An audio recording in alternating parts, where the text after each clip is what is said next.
This is the future of country music. So, for the genre, I chose country music, and my artist was Morgan Wallen.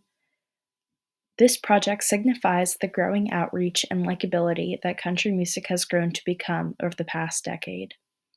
As Klosterman says, all genres will eventually fade and only one artist will remain. I believe this artist to be country singer Morgan Wallen. He is an American singer and songwriter who competed and received his fame from The Voice. Wallen's approach to the genre goes from sappy love songs to songs about beer and trucks to hyped up music.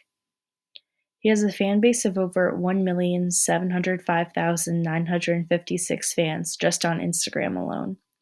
This fits with Klosterman's statement because when you hear the name Morgan Wallen, you instantly think country music and vice versa. They are interchangeable. For the background, I chose two songs which represent the genre of country music, but different types. One is sad and one is happy. Country music has a bad reputation for just being about heartbreaks and beer, but it has grown to the liking of millions over the world. The genre has grown 15.8% in reflection to pre-COVID numbers. Present-day country is streamed by millions, mainly by people going through a heartbreak or by people who live in the South, and they don't know any different.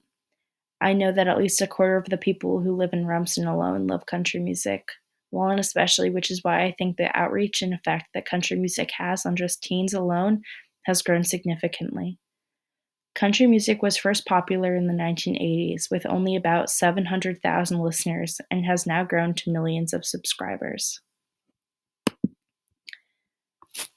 I think Morgan Wallen will become the genre in the next 10 years. He's a fairly new artist now, considering he started his artist journey in 2014 on The Voice. Of course, there will always be the select few people who love the older singers, such as Darius Rucker with his famous song Wagon Wheel.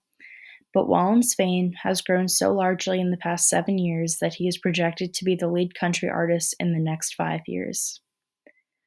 Wallen grew up poor. By the time he auditioned for The Voice, he was a landscaper barely making it by, and his baseball career had been ended by an injury to his collarbone his senior year of high school.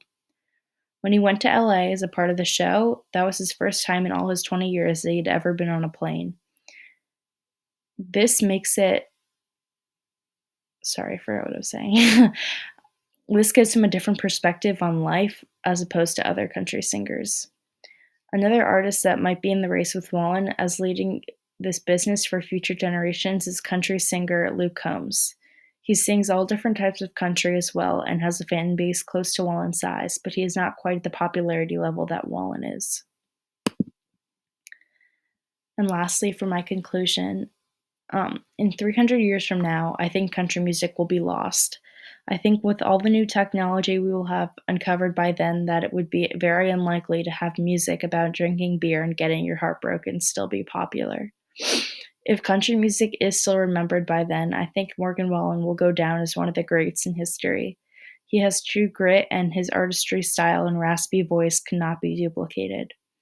The features that will be valued will be the way in which country music can make you relax and make you feel like you're not alone. The values which will be lost will be the deep Southern bias, which are found in these songs and looked down upon. And this is my works cited.